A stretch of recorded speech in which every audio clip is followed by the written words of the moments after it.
G'day YouTube, how the heck are we doing? It is Foul Play here, back for the fourth match of this Pauper leg. We mulligan 6, this hand looks pretty decent. The mana's a touch iffy maybe. We're definitely keeping it though. I think we're going to ditch the Ethereal Armor just in case our opponent does have Chain's Edict, and that cartouche is going to be important. I think we do still want the ramp of Lotus Petal, by the way, to be aggressive.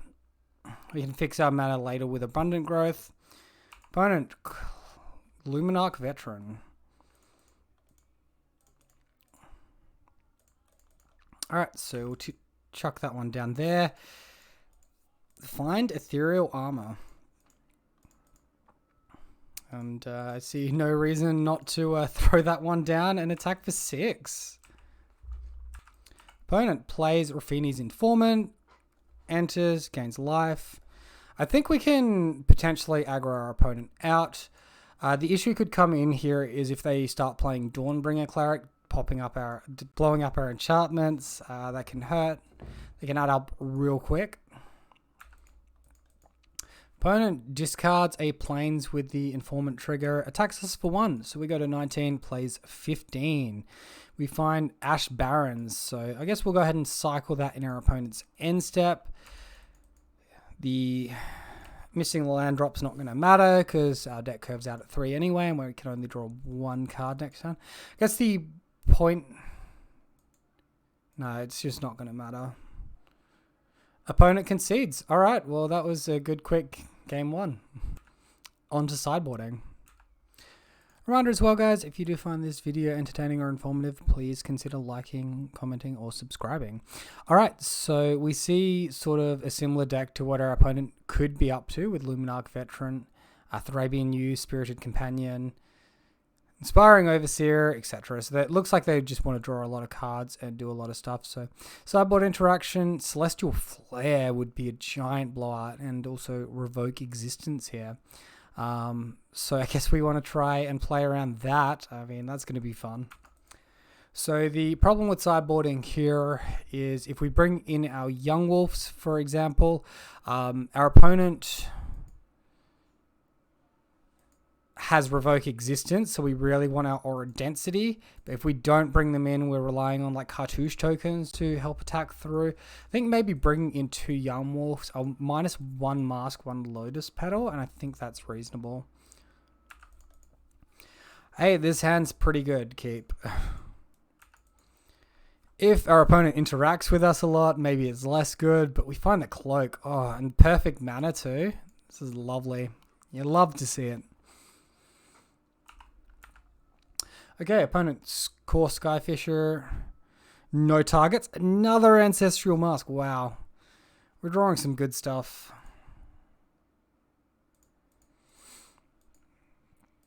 Only problem is our hand is a little bit clunky. Let's go ahead, play out our second creature, no attacks, because we just have that bigger attack coming next turn, right?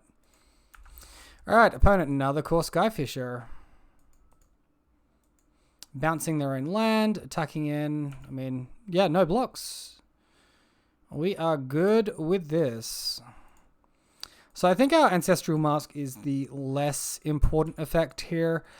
We also have like duplicates of it. Life gain will go a long way later on. Or could go a long way later on, depending on how much they aggro back into us like this. So Sorcery Speed, Revoke on the Mask. That's fine. We've got plenty of Aura quality in hand still. Opponent with no attacks. All right, so if we play out a Mask again, we know that's going to give 3 toughness. It's going to be slightly better for our opponent. If we play out Cartouche, we get a 4/2, so we still die on Crackback. If we play out Armadillo Cloak, we die to damage. Guess we'll just play the Mask Pass, force them to have another Revoke. Alright, opponent serving in with both Skyfishers. Good to see. No other action from our opponent. So here, I think we want to start playing around Celestial Flare a little bit. So we'll play out our Cartouche. Cartouche resolves. Good to see. We'll go to attacks. We'll attack with both these creatures. If Celestial Flare, we can bounce this Scout. Prismatic Strands. Okay, so our opponent's running that. I guess that's something we could have been mindful of. Makes sense with the attack they went for as well. As it is, second main, play out the Ledge Walker. Pass turn.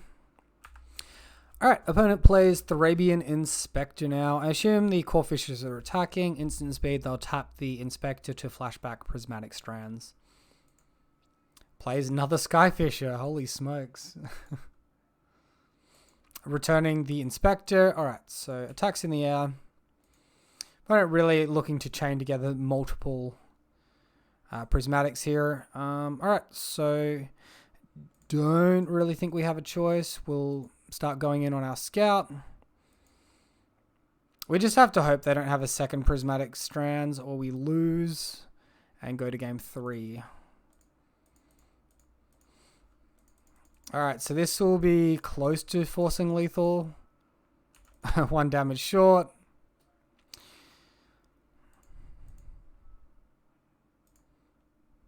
I guess we attack with everything because all their creatures are flying and we can't block anyway. Alright, there is the flashback from Strands. That's fine. So we're going to take a crack for 6 here from our opponent. And just fogging another Prismatic Strands. Opponent looks like they're leaving up this 3 mana, so it's not great news for us. We'll see. Find Ash Barrens.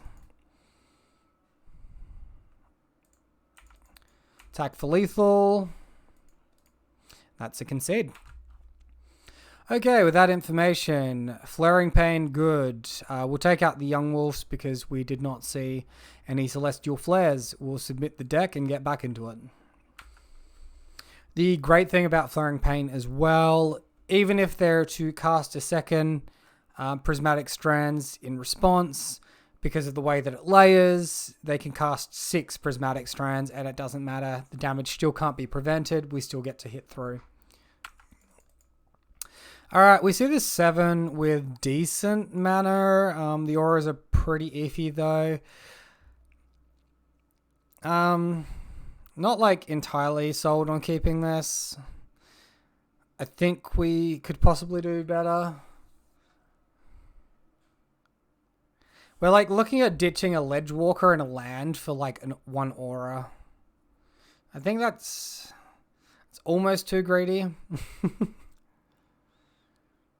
Alright, let's play aggressively. We'll mulligan. Alright, this hand is slightly better. We'll keep. Ditch the Ash Barrens. Get into the match. Oh dear. Opponent is mulling hard at the moment. I feel very bad for them. Being a Bogle player, it's something we become accustomed to ourselves. Okay, opponent keeping a 4, and in most cases, with an average draw, we should outvalue our opponent here and be fine. Opponent, Luminarch Veteran.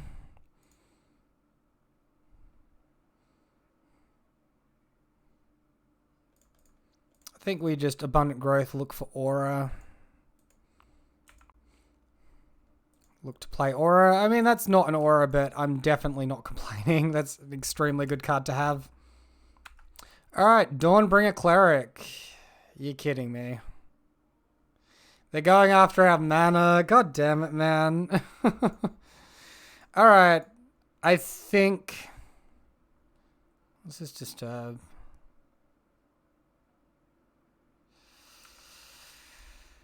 I think we made a mistake by ditching what we ditched. We find Lotus Petal. I'm going to take a turn off and Silhana Ledge Walker here. That way their ground creatures can't block and they are going to have to find Core Skyfisher. Means there was probably an argument to block the Veteran with the Scout. If given the chance, I'll do it this turn. Sure. Alright, opponent in their own end step here. I think our opponent just realized they accidentally skipped through their main there, so apologies to our opponent. That's always a frustrating thing to do.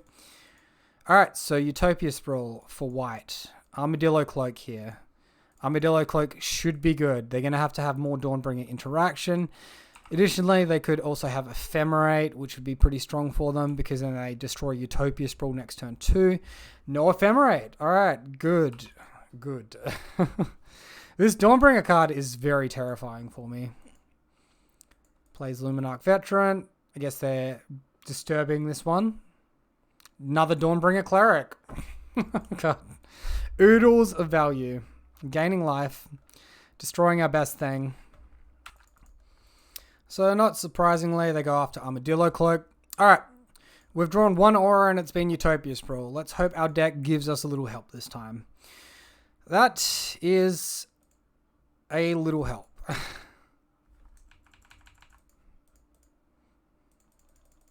Okay. So, one card in hand. Hopefully they're out of Dawnbringer effects here. Let's go ahead. Attack for 3. Continue this race, which currently we're going even with. Alright, opponent. Takes about 20 seconds to play Revoke Existence. That must have been a hard call. Oh my god, how much value is he going to find here? Can he just like brick once? I'm sure he's thinking the same thing on the other side. Can this Bogle player just stop drawing good auras? Alright, well, we'll keep attacking. We don't have a different play. Alright, Rafini's Informant. Enters, conveys, life gain. Target creature you control gets a 1/1 counter, vigilance until end of turn with flashback. Okay. So I guess there's a bigger Dawnbringer coming our way. Yeah. A bigger Dawnbringer. Opponent gets to attack for 5. No blocks. Little help from the deck now. It's not a little help. That is the opposite of help. I can't believe our opponent has not bricked once, used their mana perfectly every turn, and we're 7 cards deep and we've drawn an Armadillo Cloak and a Utopia Sprawl, plus mana sources. Opponent attacking for a butt ton. We're taking, going to 4. Skyfisher. Wow. So now they can return Dawnbringer, blow up our Utopia Sprawl. Although they're 1 mana short of doing that. I forgot to cycle Ash Barrens. Alright, well, good game, opponent. Sucks from our end, but I'm sure they were relieved to get through that stressful one from their end. Thanks for watching, guys. I hope you enjoyed the video despite the snooze fest.